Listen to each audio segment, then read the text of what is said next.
Good day everyone. Hello guys. Kamusta kayo? Sana nasa maayos kayong kalagayan sa mga oras na to. And for today's video, ito i-share ko sa inyo itong si China Red.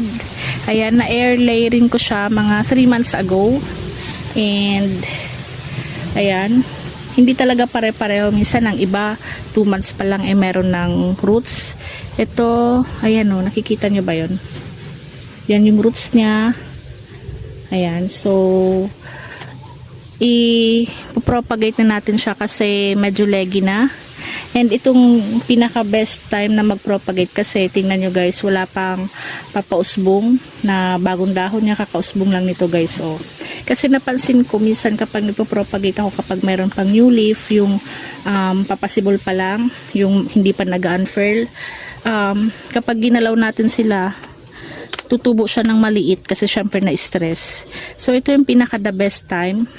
Ayan, yun yung fault ko, and yun kasi napapansin ko kung hindi sila magpa-flower, ayan, mag-aano pala, tawag dito, na-stress kasi nagalaw natin. So ito check na natin guys yung roots niya. 3 months to guys. Ayun. And medyo leggy na si China Red. Ay, isa lang. Ayan, isa lang guys ang tumuwog. Ayan o. Pero ano siya, tingnan natin sa kabila. Ay, meron din. Ayun.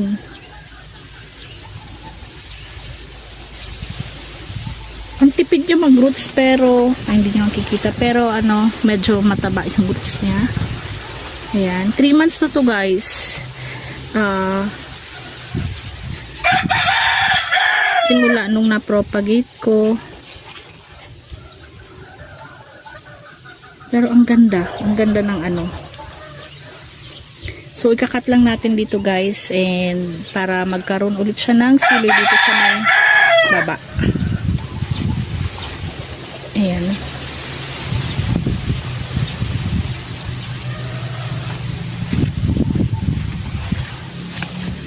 Ganun. So minsan kapag nag-air layering tayo, wag tayong mainip. Kasi lalo kung wala tayong nilagay na rooting hormone, minsan talagang iba 3 months bago magkaroon ng roots, or ang iba 2 months madami na. Or 1 month kung meron tayong nilagay sa kanilang rooting hormone, ayun. Pero hindi naman tayo nagmamadali. Mas okay nga yung talagang nag-establish siya na wala tayong nilalagay.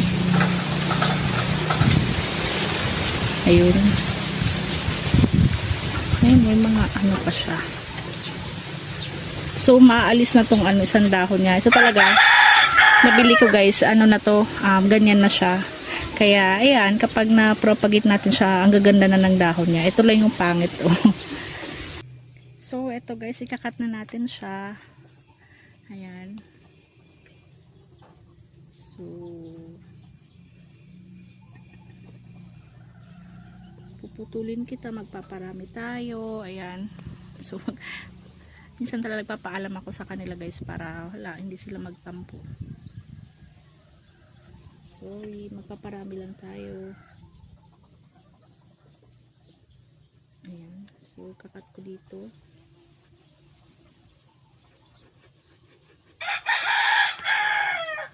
Ayun.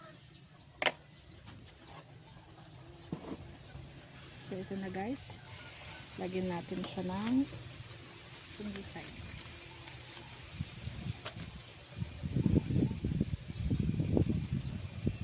Napakaganda guys ng roots niya, oh. Napaka healthy.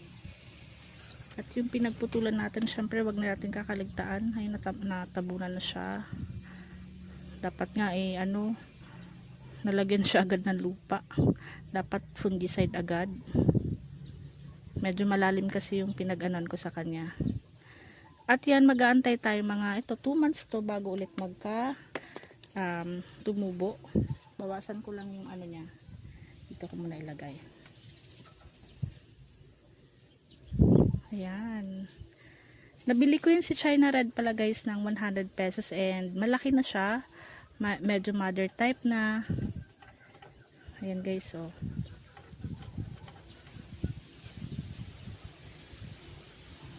alisin na natin to kasi para ito may ugat pa siya. Ayan, para makabuelo na din to. Ayaw pa, kapit na kapit.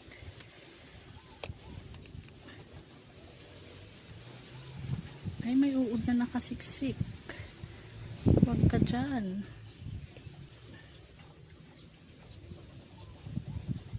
Nawala. Ayan na guys, oh. Tsaka medyo ano na, maglilegi na tong si China Red. And ito yung mga bagong roots na tumubo sa kanya guys. Meron siyang, ay, hindi pala naka-center.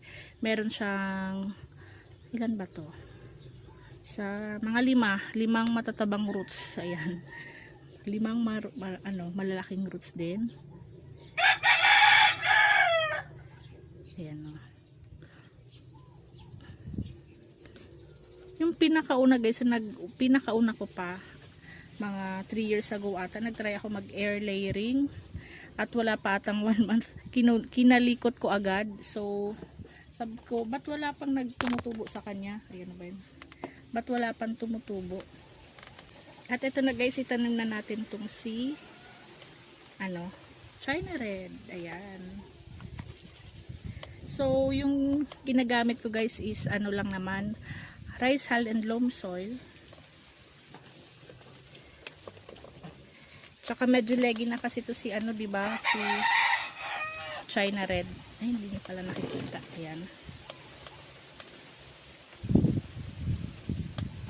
And ngayon, ang init ng panahon, kaya dun ko siya itatago sa pinakalikod. Para hindi siya din ng hangin. Kasi sobrang hangin ngayon. Ayun, may stress pa siya. Ayan. So kung napapansin nyo, medyo iba na yung pagtubo ni China Red kasi nga mabigat na yung mga dahon niya. So yung mag-aantay tayo ng mga 2 months and i-update ko naman kayo guys. After 2 months yung pinagputulan natin. Ayan. Yung iba nagtitira pa pala ng dahon. Ako kasi kumuha ko ng malaking ugat, ng madaming ugat. Para at least hindi niya napansin na nakat natin siya. Diba? Paganda ni China Red. Ayun, maalog-alog pa siya. And mag-stable naman to guys mga after 2 weeks. Okay na siya. Basta wag lang natin ilagay sa direct sunlight. Ayan. At ito na pala guys yung update after 1 month. Simula nung na-propagate natin tong si China Red. Ayan. So 1 month na yung nakalipas. So stable na siya. Medyo matamlay yung dahon niya kasi sobrang init nga ng panahon. Pero mamayang gabi kapag malamig na yung hangin, tatayo na ulit yung mga dahon niya. And ito yung pinagputulan ko sa kanya. Ayan, meron na din siyang papausbong na bagong baby. Ayan. So, mga 1 to 2 months, gaganito na yun guys. So, magkakaroon na siya ng bagong baby. Ayan. So, ito na yung update after 1 month. Okay na siya. And guys, magpapasalamat lang pala ako sa aking mga new subscriber. Maraming salamat. At yung hindi pa po pala nakakapag-subscribe, please subscribe, like, comment, and share po. Thank you for watching. Ingat kayo lagi. See you on my next vlog. Bye-bye.